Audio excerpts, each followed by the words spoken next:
Hey everybody, it's RCK and I'm glad to have you back here again for our next game for Pangea. Of course, last time when we took off, or last time when we ended our episode, we were starting our war with TNC. We know that they were already at war with Machaca and we wanted to take advantage of the situation and really kind of run them over in the early game. We had to pick somebody and they were our best target. We've also grew another fortress this turn. This one is, I believe, bottom left of our nation. Then we have three battles here, one on Tianqi's capital, and two on two northern provinces. We see Tianqi taking one of the independent provinces on his way back up north to kind of defend himself.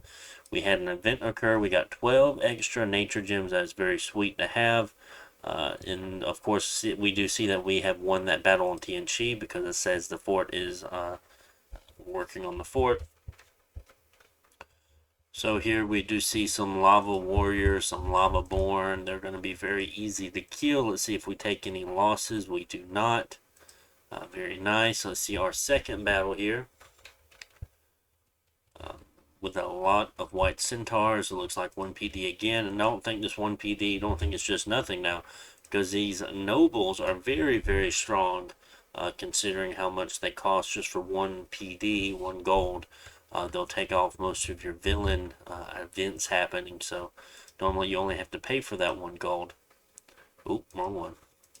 So we have no losses there too, and then we'll watch the battle on TNC. Of course, we know that we're going to be seeing at least a 25 PD on his cap, since I doubt that has been taken off yet.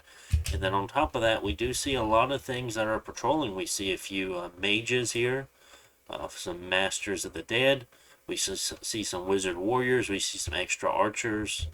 1 lava born. A few of the warriors, the 5 elements. So that's 1, 2, 3 mages there. Very interesting to see this. So it does seem like he was patrolling. We'll go ahead and watch this battle.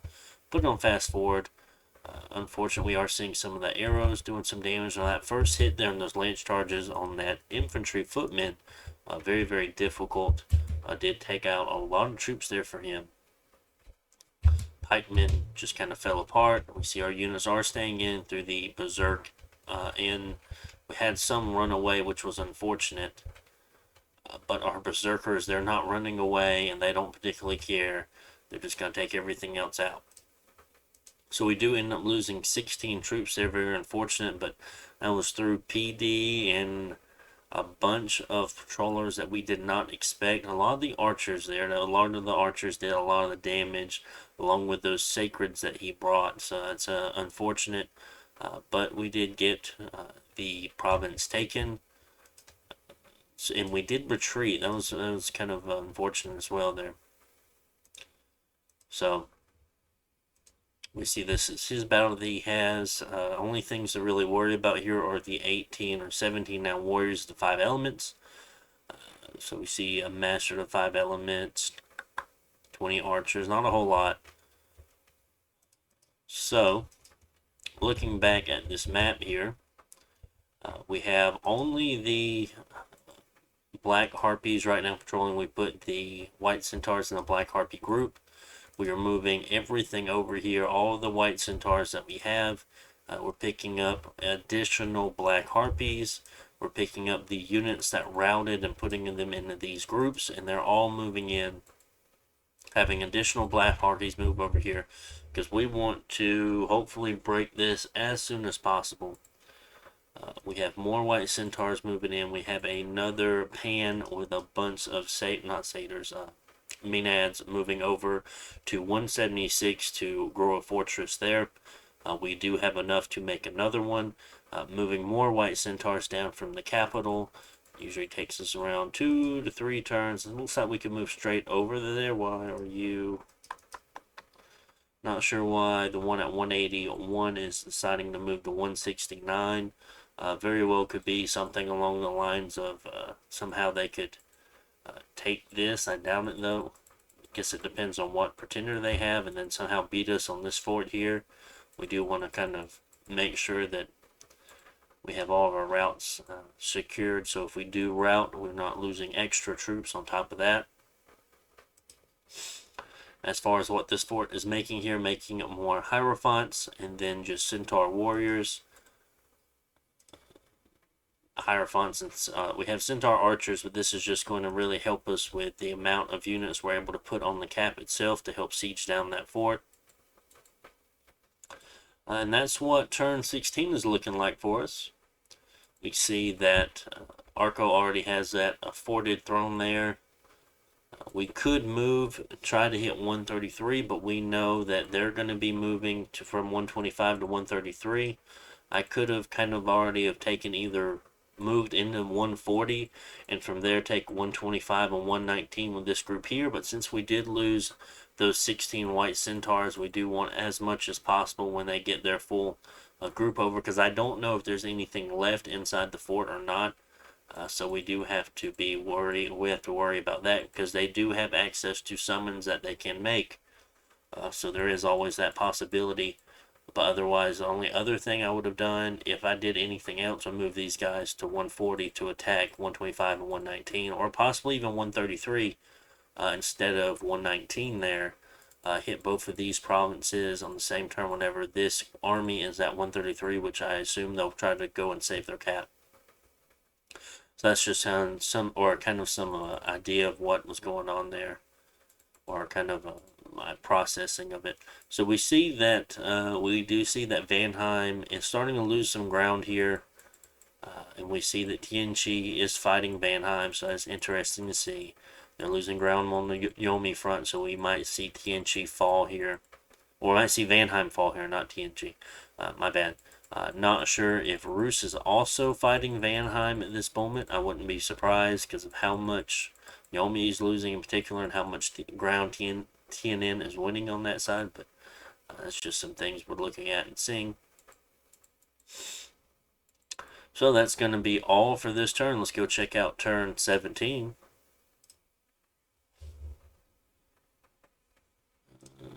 Yep, 17.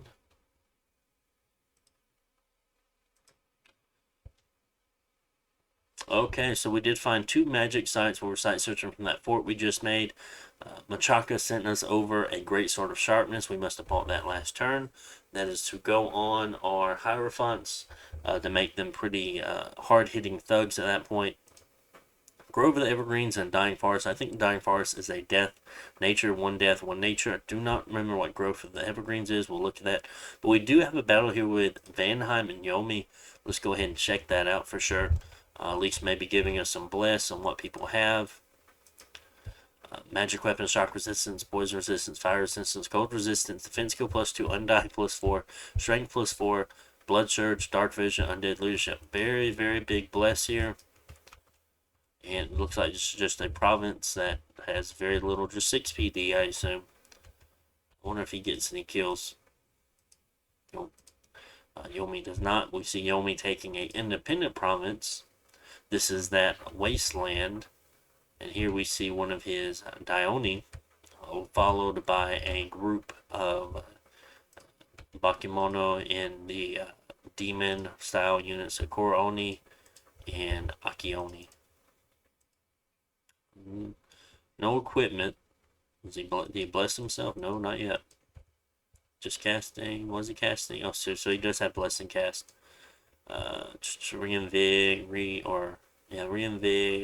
Regeneration, blood surge, awe, undead leadership. Awe and fear proc really nice together. So not surprised to see that there.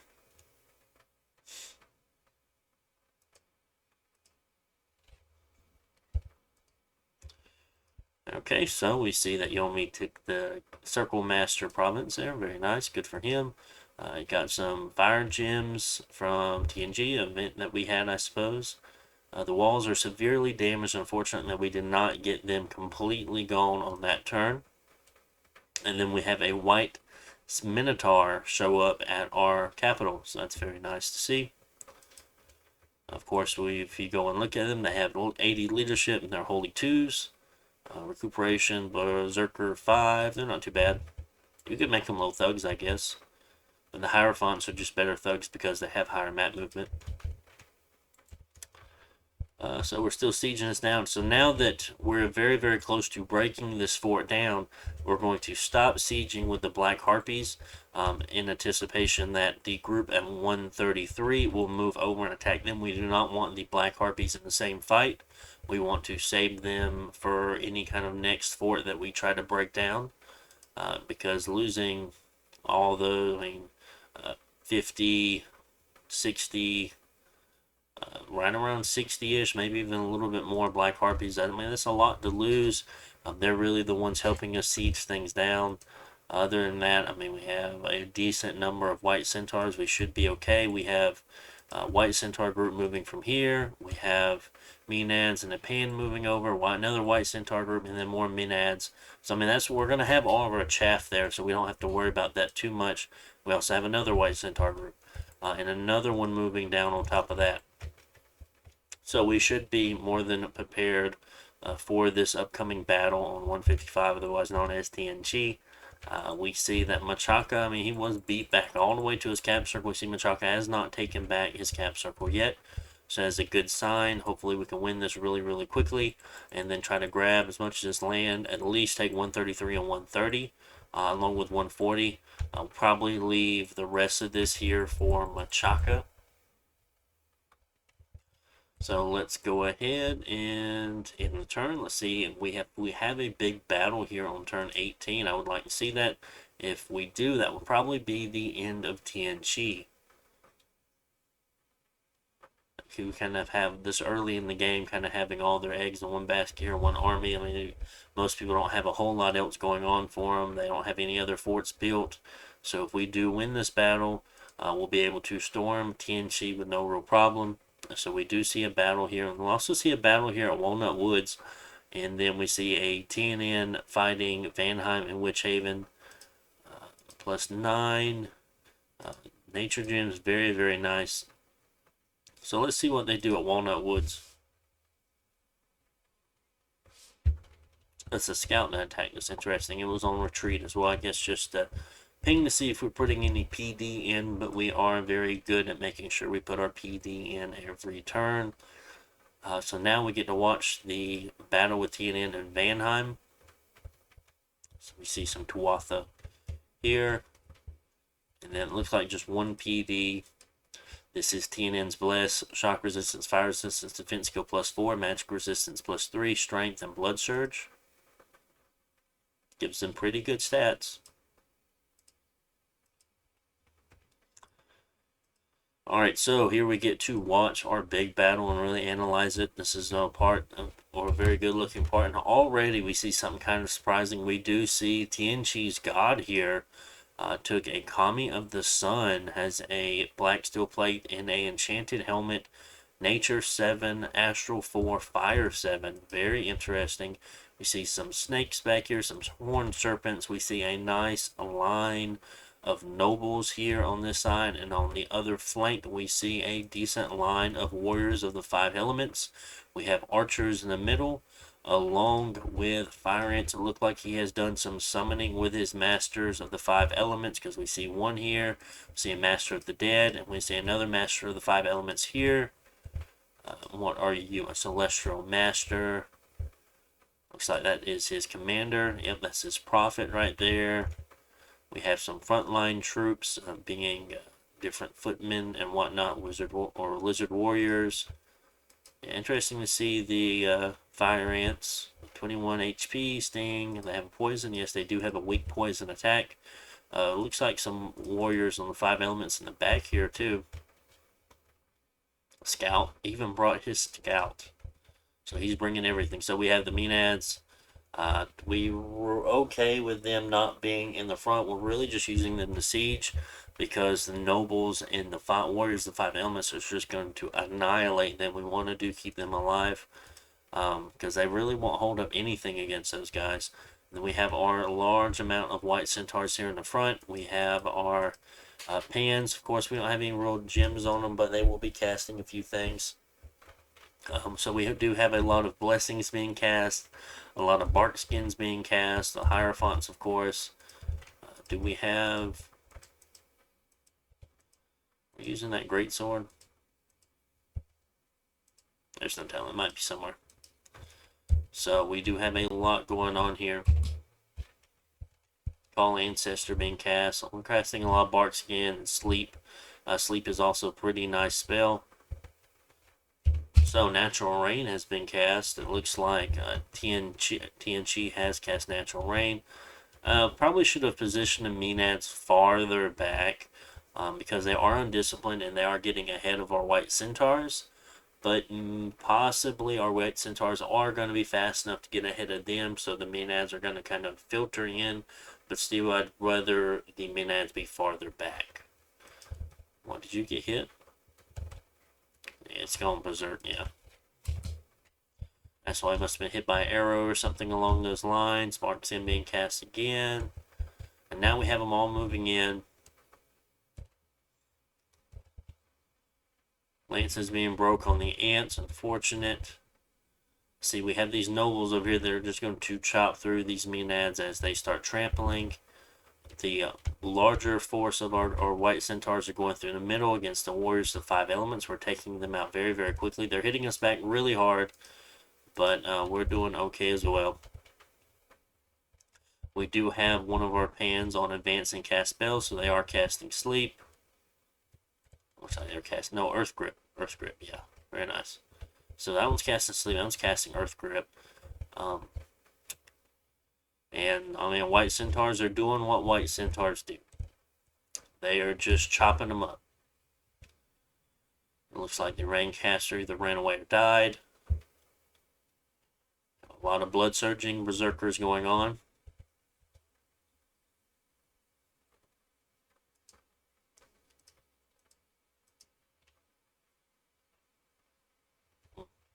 So we do know a few got away, and all that is left is the god currently. 133 hit points. Morale has been broken, so their stats are pretty low.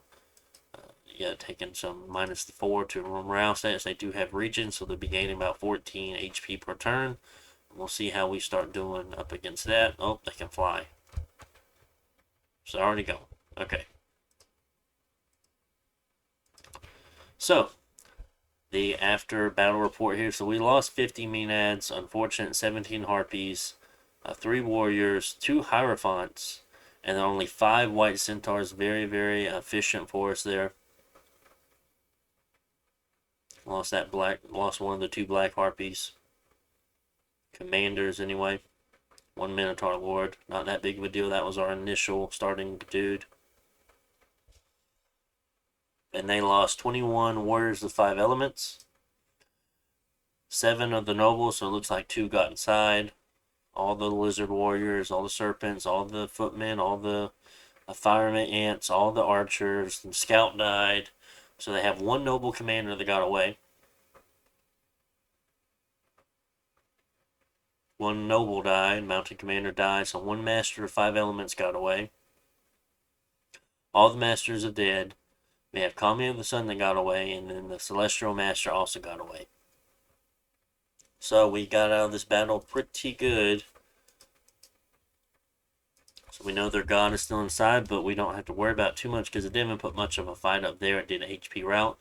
But I feel that even if it did get in combat for a prolonged amount of time, we should have been okay still, even with this high amount of regen. The amount of research and whatnot, and probably construction items that TNG be able to make at this moment probably won't be as scary for us. So we're just Spark Skin, Sleep, Sleep, Advance and Cast Spells, Sleep, Sleep, Sleep. We're only storming in with the White Centaurs at this point. It looks like we actually did decide to take in a few of the Harpies to see if we could hold an attack rear, so see if we could disrupt anything going on in the mages. Hold and attack large monsters, hold and attack rear, hold and attack rear. Just undisciplined. We're leaving the others, moving the other Menads out. Because we do want the archers on the walls to start shooting at some sort of chaff that we don't particularly care about. Hold and attack rear, hold and attack closest, where these 2 guys are going to be fighting the archers on the walls. And that is going to be our script. Most of the Hierophants are blessing twice, then casting Bark Skin on themselves and going in.